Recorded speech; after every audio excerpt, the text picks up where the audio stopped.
They call us Terra Save. Because tear doesn't have to end with a wrist.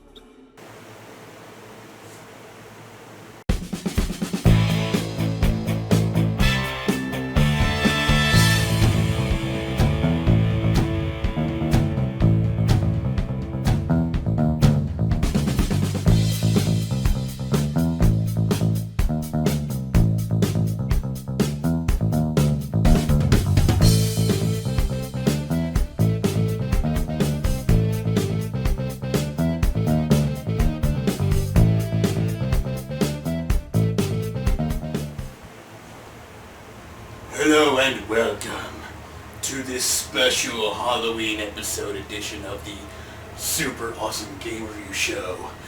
Or should we call it the Spooky Awesome Game Review Show? No. Yeah, I didn't think so either. They made me say that. Today's game I'm reviewing is Resident Evil Revelations 2 for, well, again, this game was pretty much on damn near everything except Wii U, so it's again in that club, which is a shame because the Resident Evil Revelations series started on the Nintendo 3DS, moved to Wii U and other things, but hey, it could have had a home on here. And don't tell me that the Wii U wasn't powerful enough for this game because it's on the fucking PS3 and the 360 too. Don't lie, Capcom. Fucking lie. The story takes place a little before Resident Evil 6, you know, it's just right between like 5 and 6, you know, Wesker's dead, you know, things are going out there, you got your Terra Save group that they talk about in the beginning, you know, the thing that Clara joins, and she brought along Barry's daughter. You remember Barry from the first Resident Evil game, and he made a bit of appearance in at the end of Resident Evil 3, and even showed up in the Game Boy Color version of Resident Evil game, which apparently didn't count. So yeah, but he was in there, and this time he's an actual playable character in this game. Well, you play as Claire Redfield, and she's teaming up with Barry's daughter, who is just a foul-mouthed little girl who absolutely hates her father for reasons that were explained later on in the game, but I won't tell you about it here. If you want to know what happened, play the damn game for yourself. This is a spoiler-free review, ladies and gentlemen. Gameplay in Revelations 2 is similar to how it was in the previous Resident Evil games, an over-the-shoulder third-person shooter. So yeah, they're still keeping with that over-the-shoulder thing, which started in Resident Evil 4, which worked great, by the way, before they went into Resident Evil 5 and then Resident Evil 6, so they pretty much want to do a Call of Duty Resident Evil edition or something like that, so you know you have that going on. But other than that, it's pretty good. The only thing I really don't like about it is definitely, like, you can't really see enemies coming up from behind you. It doesn't really happen a lot, but it does happen, so for the most part you can't really switch the camera behind you. Every time you try to, it pretty much just, like, it will just do nothing but follow you. Like, no matter what you try to do, the camera will spin behind you, and you'll never actually get a front view of your character. If you try to turn around, the camera just follows you the whole way around. So, yeah, it's kind of annoying, but there it is. The game's story mode switches between characters during the chapters. Claire Redfield returns with partner character Moira Burton, Barry's daughter, and Barry Burton returns as well, with partner character Natalia. The partner system returns. This time you have one gun-toting member of your team, and one that usually uses some kind of distraction, as well as a melee weapon. Can't exactly say I was a big fan of the partner system in this game, and feel that it's a mechanic that Resident Evil games should drop in the future. Partner AI in Resident Evil games hasn't exactly been all that great. Resident Evil Revelations 2's partner system. Resident Evil, Capcom, whatever. Stop with the partner system. Alright, didn't work that great in Resident Evil 5 unless you had an extra co-op person. But even then, at least in Resident Evil 5, the extra, if you had the other person, they were pretty useful for the most part, you know, when they, like, because they would carry a weapon as well. So the other person in Resident Evil 6 as well is the same thing. Or basically both characters, you know, they shoot, they act, whatever like that. Works better if you're playing co-op, but, you know, whatever. And this one, it's like the characters the secondary characters are completely just basically useless and almost no point in having them there. I don't see why you had the partner character had to be in there, because they really don't do a lot to offer to the to the gameplay. I mean, there's parts where, you know, where you're in Claire's section and there's a door that's kind of barred up, so you need to have Moira like remove her with a crowbar, and I don't see why there had to be an extra character for that. I think that Claire could have easily done that herself, because Claire pretty much has been through situations before, and like these poor Resident Evil characters, how do they keep getting sucked into these scenarios? You know, you think it'd be like a one and done kind of thing, maybe the rest of their lives like having maybe PTSD or something from the incident, which I can see, but they keep getting pulled in, and it's like but whatever. But yeah, there is actual reason why it happens in here. But yeah, I don't see the point of having the secondary character in there, and Natalia is a little more useful, believe it or not, because she can actually see enemies, you know, because you got these enemies who have like weak points in barrier scenario, and she can actually see them. So you switch to her, you'll see like a little yellow cloud where their weak point would be, especially with those marionette things. You'll see where the weak point is. I mean, you can aim that quick and kill them quicker, and she can actually see the game see the they're invisible enemies in the fucking game. Again, with the invisible enemies. But she can see them. She doesn't really see them. She's like a cloud where they were. So she is a bit more useful, but I still think they could have done without the partner system in this.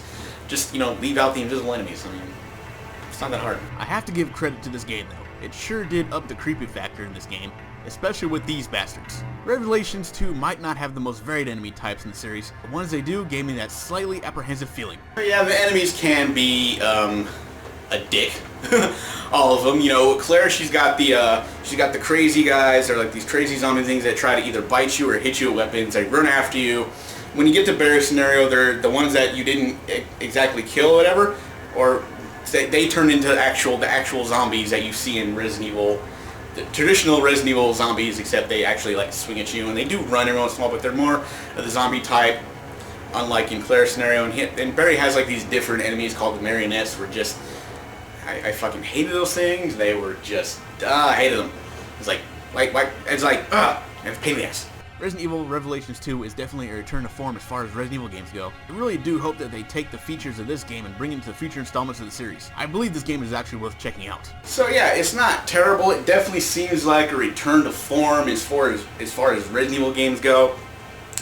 And there's a couple of different things you can as you play the game, you find like things to gather points, like pretty much like in Past Resident Evil you find like what are they, like little jewels and stuff that give you points, and between chapters you can use those points that you require to beef up your characters.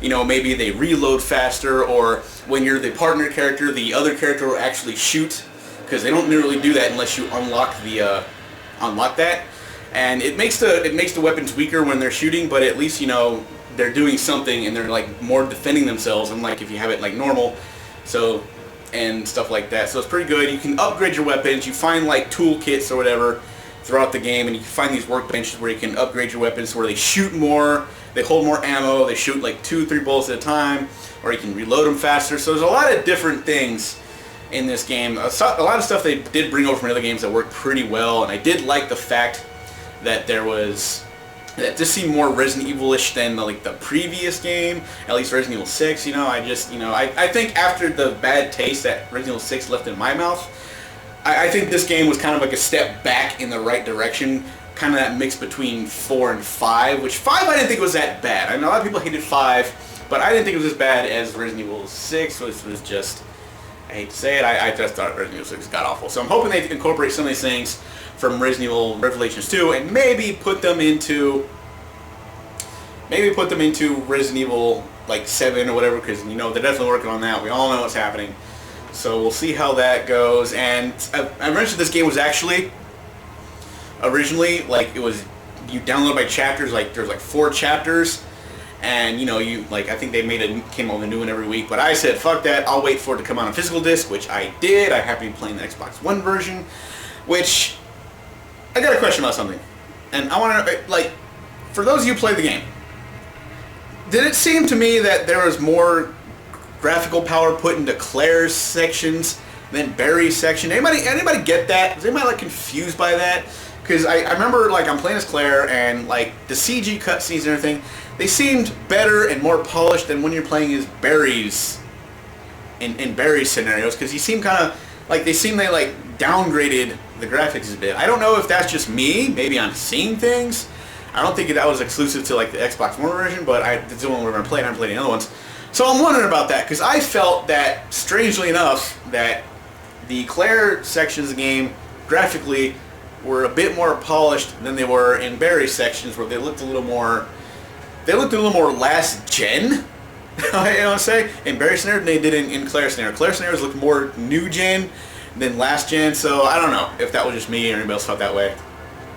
But other than that, this actually was a pretty decent Resident Evil game, and if you bought the disc, you actually get all the you get the extra playable scenarios. It's kind of cool. You get like the playable side stories, 4 character costumes.